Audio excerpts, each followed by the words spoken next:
Tuesday, August 6th, 2024 at 12:36 p.m. Eastern Time, 79-year anniversary of the bombing of Hiroshima. And yeah, I guess, and then the ninth will be Nagasaki. I don't know why I always remember those. But Miss Clare Lopez, Miss Mitzi Perdue, you've both been on the show before. As I was telling you guys beforehand, and throwing a total pity party. I feel awful. I tested positive for COVID yesterday, but which does mean that it is now the duty of Miss Lopez and Miss Perdue to entertain me and put on a show for me, and they are my morale gang. They're going to cheer me up, and they don't have a say in the matter. So, uh, I guess anywhere to jump into it. Trump assassination attempt, sending 4,000 Marines over to the Middle East. The market's crashing yesterday.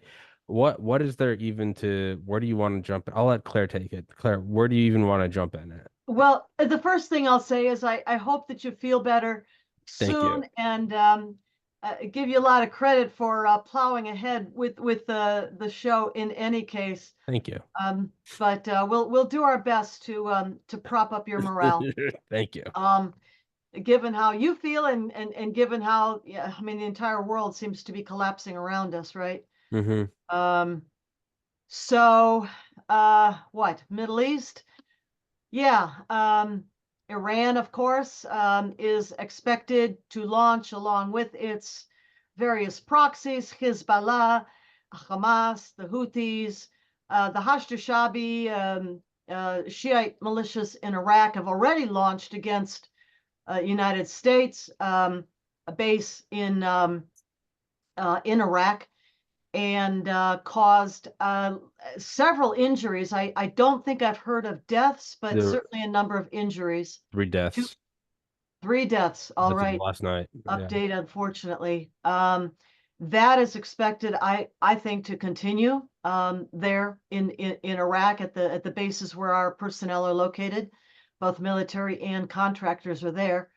But what everybody is really kind of waiting for with bated breath is a really a massive and coordinated launch, perhaps directly out of Iran, aimed at Israel, and then across Israel's northern border with Lebanon from Hezbollah.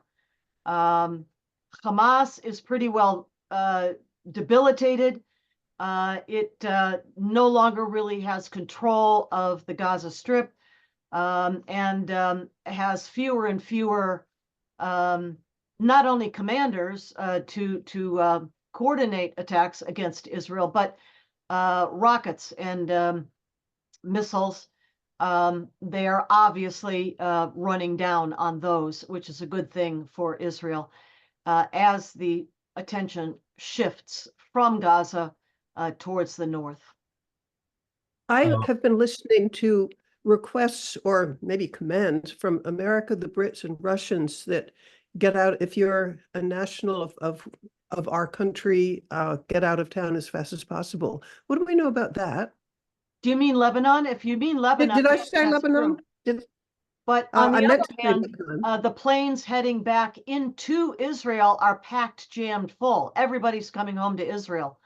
But if we're talking about Lebanon, yes, many countries have advised their nationals to get on the first plane, the first transportation out of the country that they can, and that is because the Israeli response, if Hezbollah unloads, is expected to be fierce. And unfortunately for the people of Lebanon, Lebanon will take a heavy hit.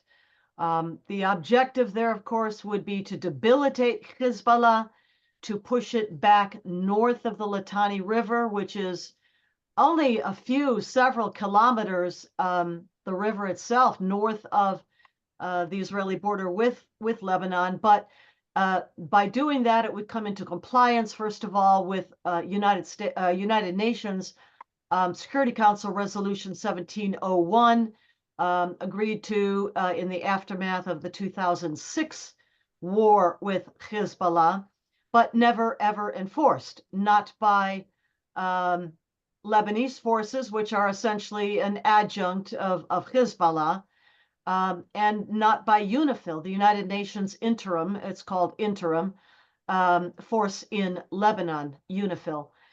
They also have been co-opted, cowed by Hezbollah and have not accomplished their mission, which was supposed to be to remove or oversee the removal of all militias and their weapons south of the Litani River, again, after the 2006 war. That never happened. So that would be the objective for the Israelis, first and foremost, and with in mind that they have close to 100,000 people, Israelis, who have had to evacuate their homes in towns and villages in the northern part of Israel, and find shelter in other places towards the center, hotels, other people's homes, wherever they can find a place to stay.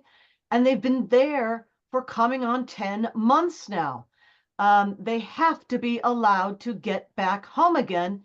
And in order to do that, the north of Israel must be made safe for those people to return home to their towns and villages.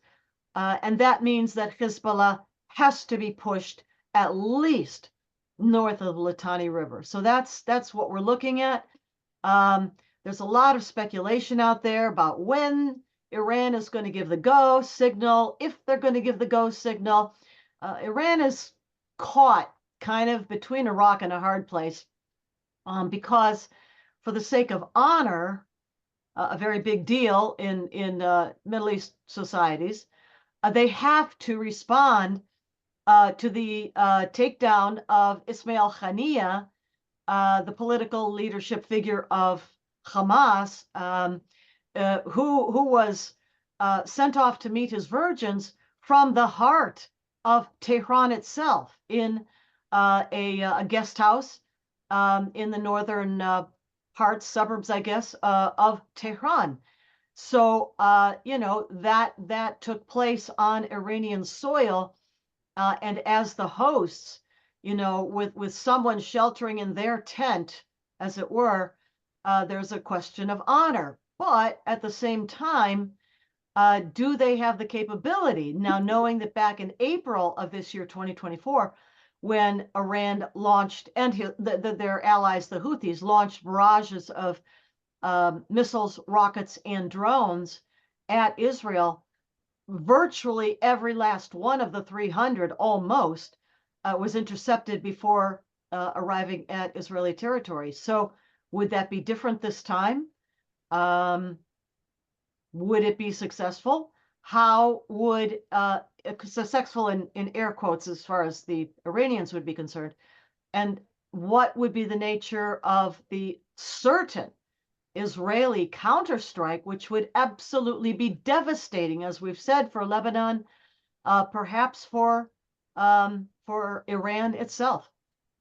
I've read that Iran has an awful lot of problems when it's launching those 300 missiles, that somewhere around half of them don't malfunction, and that the other half, they've had could it be 5 hours of warning? Israel has that much warning to get ready? Well, it depends on the launch site, and it depends on the weapon being used. But yes, there was a lot of warning.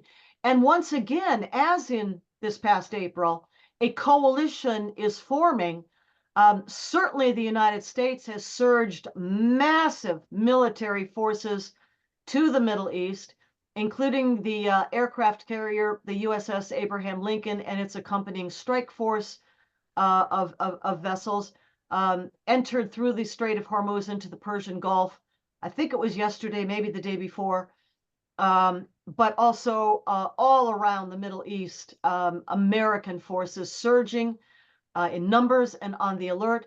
But in addition, and importantly, just like in April, the neighboring Arab states, including those which are part of the Abraham Accords, meaning Bahrain, the United Arab Emirates, there in the area, the other two, of course, further away, Morocco and Sudan, but those plus Jordan, plus Saudi Arabia,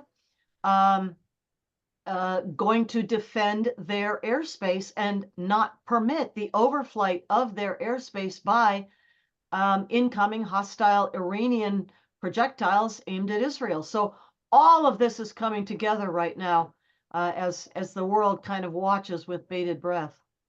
And another factor that I would love your comments on, the Houthis, the amount of damage they're doing to world trade. Yeah. What are our options for stopping them? Well, our options were available ages ago. We just chose not to use them. The Houthis are firing drones and rockets and missiles, primarily out of Yemen.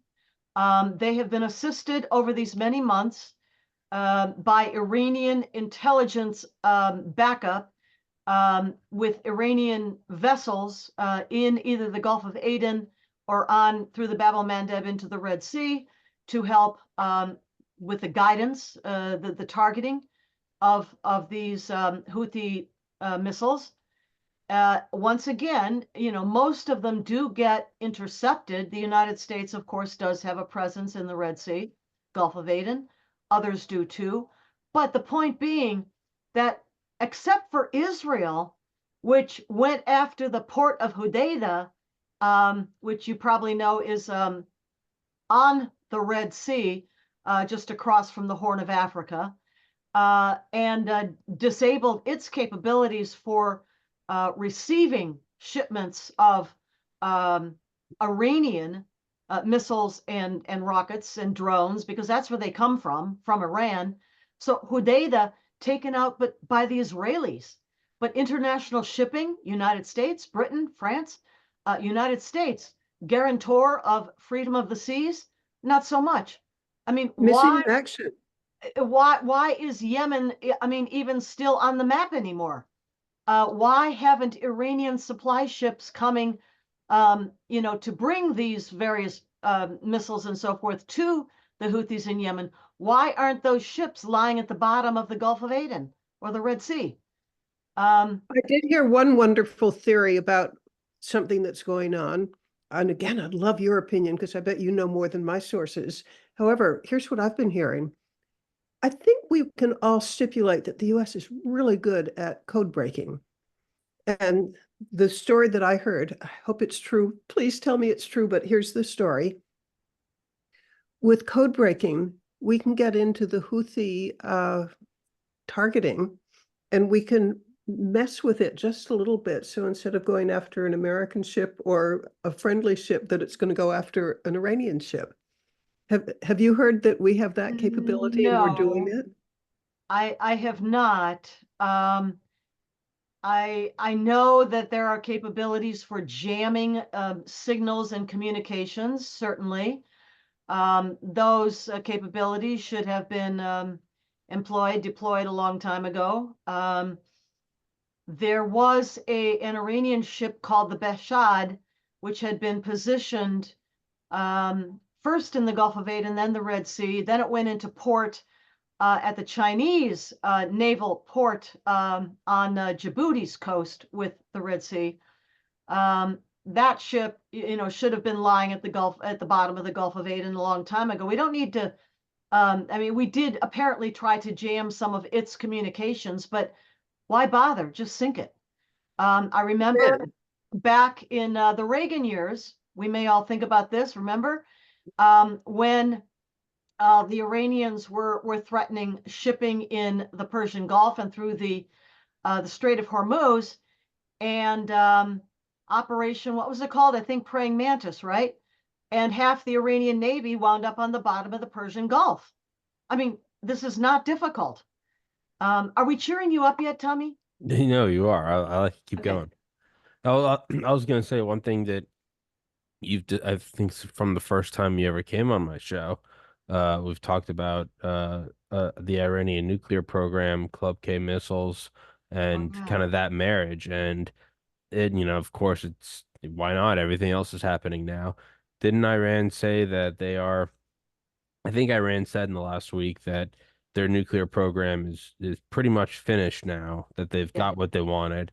And I think Israel said yesterday, I think the defense minister said if they had, quote, airtight intelligence that Iran was preparing a nuclear strike, that the IDF Air Force would do a preemptive strike. So just because that's something that you and I have specifically talked about like 100 different times, I was just curious. Same thing. What do you know about that? What can you elaborate about? Well, yeah, I mean, number one, what I would say is there is not a nuclear power on the face of the earth that has taken 45 years to get to a deliverable nuclear weapons capability. Yeah. And neither has Iran taken 45 years to do that. They've been working on nuclear weapons, deliverable nuclear weapons, since the revolution of 1979, pretty much, more or less.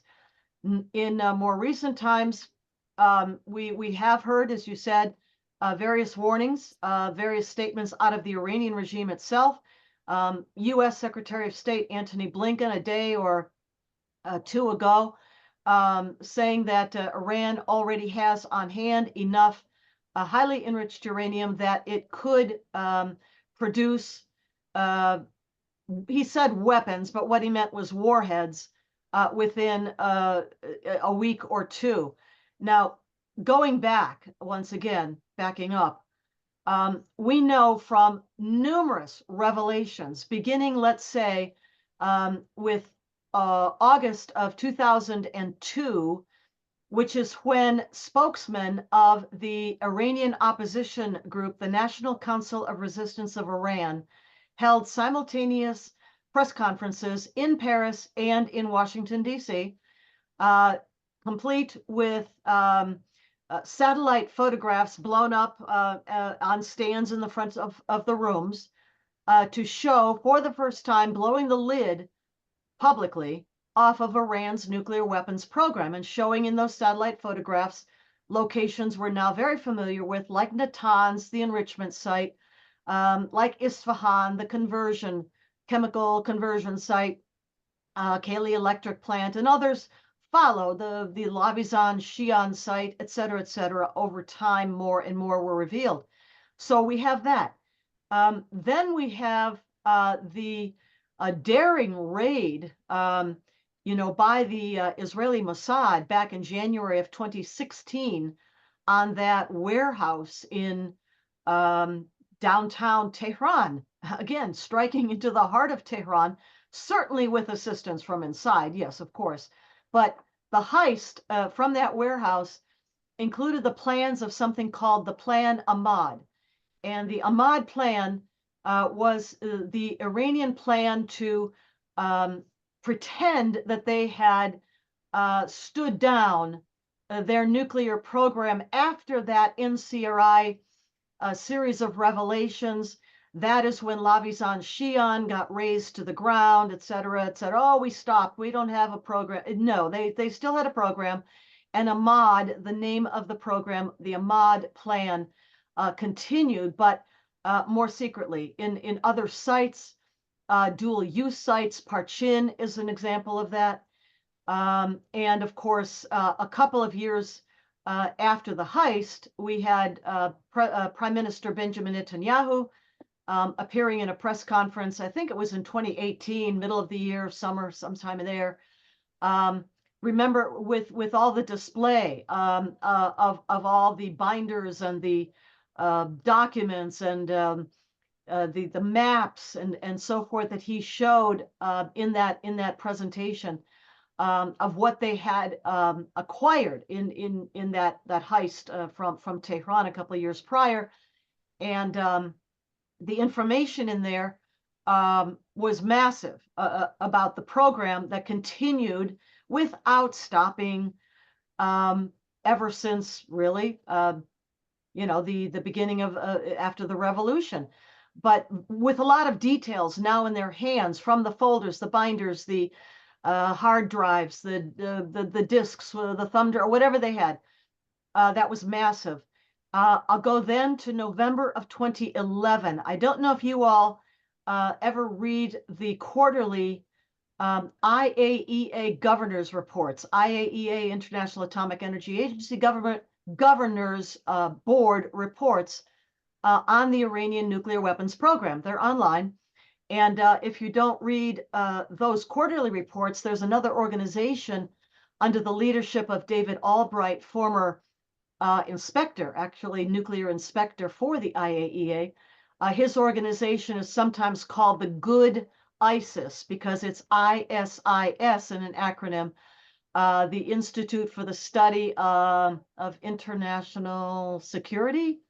I might have that a little bit wrong, but in any case, ISIS, and they do a nice summary of all of those quarterly IAEA reports in a very readable format. But going back to the November 2011 report from the Governor's Board of the IAEA, that report spelled out in more detail than I've ever seen before or since then from the IAEA about the progress that Iran had been making, again, November 2011, up to that point, on warhead development.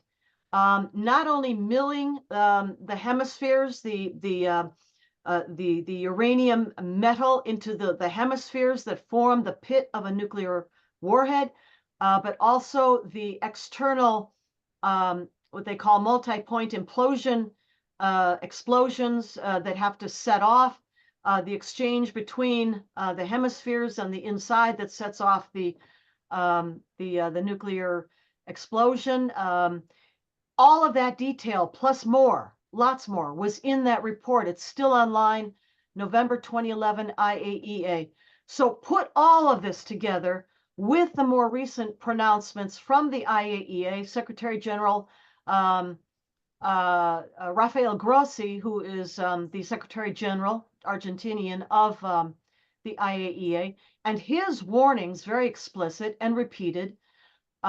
Combine that with the warnings coming out of our own national security leadership, certainly Secretary of State Antony Blinken and others. There's no doubt in my mind that Iran already has at least a small handful of nuclear warheads and are building more. Now, whatever reason it is, but according to international sort of popular convention, it's not called a weapon until the warhead is actually attached to the nose cone of the delivery system, the missiles, the ICBMs in the Iranian arsenal. And maybe that last step has not yet been taken, but I am confident that the Israelis, with their excellent penetration of the Iranian nuclear weapons program and regime in general, will know when that last step is being taken, and that will be crunch time for Israel, in my opinion. They'll have to decide at that point what they're going to do. And do you have a prediction of what's the step after that? The Israelis decide, this is an intolerable risk. We've got to do something. We bomb Tehran or wherever else. Oh, I think they have to at that point. But what's the next step after that? What do you mean after that? There is no Arab after that. world That's it. No, but does the whole Arab world converge on Israel and wipe it out? Not at all. The whole Arab world will be on their feet clapping if that were to happen, because they, which are majority Sunni countries, feel as almost existentially threatened by a militant, aggressive, neo-empirical Iranian Shiite regime, as does Israel itself. Really? They would be on their feet cheering were that to happen. Now, I don't know that that will happen or how soon it might, but I do think it might be inevitable.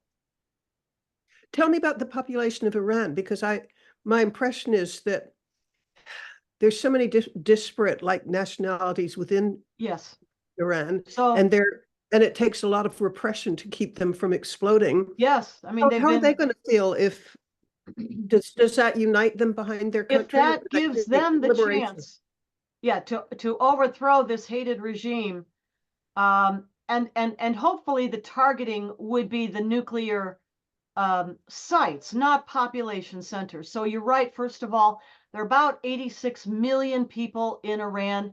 There are 31 provinces, and out of those, maybe half the population possibly might be Persian, and the other half, at least half, maybe even a little more, are these various minorities like the Kurds, the Baluchis, the Khuzestan Arabs, and others, Azeris. And they have been fighting. I mean, fighting and dying and going to jail, tortured and killed by this regime for 45 years. They would like nothing more than to see the end of it. So I think that were Israel to have to take internationally sanctioned anticipatory self-defense measures against an impending nuclear launch by Iran against Israel, were that to happen, I think the Israelis would be able to target the military, the IRGC, and the nuclear sites rather specifically, not the population centers, which is not to say there won't be any casualties among civilians, but that I think the targeting would be specific enough to try to avoid most of that. Remember back in April, after Iran launched that barrage of 300 projectiles from Yemen and elsewhere, that was over the night of 13-14 April. And about a week or so later, on April 19th, is when Israel responded back, remember this, against Iran, and under severe pressure from our unfaithful friend, United States leadership, Biden administration, that the return strike by the Israelis was limited. But remember what they did do. They struck an air defense system, the Russian provided S-300 system, as I recall, that sat geographically between, again, Natanz, the enrichment site, and Isfahan, the conversion site. That air defense S-300 system was for the defense of those two nuclear sites. And not only did Israel's attack take out first the warning radars located in Syria, so they couldn't get advance warning, but then took out the system itself inside of Iran. So that I think was a very serious demonstration of Israeli capabilities in terms of targeting specifically, these nuclear and maybe also IRGC sites. How fast can Iran replace those? I've heard each one costs $1 billion. I don't know the cost, but certainly Russia has been supplying Iran with these systems, and I believe also now the S-400, the next generation air defense system. I don't know exactly how many have been received when, but those do come from Russia, and I don't know how many Iran has, but Israel certainly has demonstrated its capability of taking them out. But then I start thinking Russia wants to replace as many of the ones that the Ukrainians have taken out in Crimea. Do they even have extra ones to resupply? Well, that's a good question, and I don't know, but certainly Russia has been otherwise occupied, and a lot of its production of things like air defense systems, are now being used to defend against the Ukrainians, which finally have been allowed to strike back inside Russian Federation territory at launch sites, missile sites, ammunition depot sites, that for almost, more than 2 years now have been pummeling Ukraine. So yeah, I mean, Russia is on the defensive in terms of its own equipment and air defense systems too, as well as Crimea, as you would think point out, yes. But Russia, in a world of economic pain, so is China. How much can they even support their allies? Well, I don't know. Good question. China's economy is definitely experiencing difficulties, but Russia is as well. But so are we, aren't we? I think I'm more surprised to what what you said in response to Mitzi's question about what would happen after an Israeli strike in Iran. I didn't think that was going to be at all the case. That I figured it would have turned into just a total conflagration, just would have taken off like a force. But you're saying Mm-mm. the Middle East would actually probably that might even increase stability. I think it would. I mean, you've heard the term escalate to de-escalate. I think Hmm. that's what that would be. And again, remember the Sunni neighborhood. They are every much as concerned about the Iranian nuclear weapons program as is Israel, or as are we. And were that capability in a strike of anticipatory self-defense be disabled, there's nobody that would be cheering or clapping harder than Saudi Arabia, United Arab Emirates, and others. So that wouldn't all right, so it wouldn't spiral out. Yeah, I figured it would have turned into an entire regional war with then China and Russia coming in, the United States coming in, and kind of it all kicking off into a much larger destructive, I guess, scenario. Well, I was this wondering if the is great big stock market crash that we've been experiencing for the last few days, it did seem to coincide with the time where Russia, the Brits, and the US were telling their citizens to get out of Lebanon. Is that just totally coincidence? Maybe it is. not so much coincidence, but I think perhaps also connected to the Kamala Harris um, candidacy, now along with Minnesota Governor Tim Walz as her designated vice presidential candidate for the Democrat side. That because the both of them are such, dyed-in-the-wool communists, and the repeated statements by Kamala Harris about um, basically quoting from the Communist Manifesto by Karl Marx and Friedrich Engels, from each according to his ability, to each according to his needs, redistribution of wealth, massive and forcible redistribution of wealth by means of confiscatory taxation. This, more than anything, I think, spooks the markets. It's the Middle East and the uncertainty there, absolutely. What's going to happen to oil availability and prices? Yes.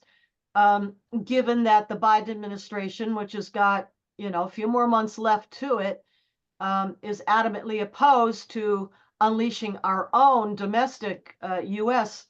energy production capability. So where would oil prices go in the event of escalation of any kind, really, in the Middle East? All of that, I think, contributes to the shaky, market response that we're seeing. But I think more than anything, looking at the candidacy of two hardcore communists on the Democrat ticket, that's got to spook the markets more than anything else. I Um, can't get past letting cities burn and then letting the rioters look unpunished. I mean, where did that come from? Communism. oh, yeah. In Minnesota specifically, of course, in the summer of 2020, when, as Tim Walz was governor then, delayed response to the rioting after George Floyd's demise.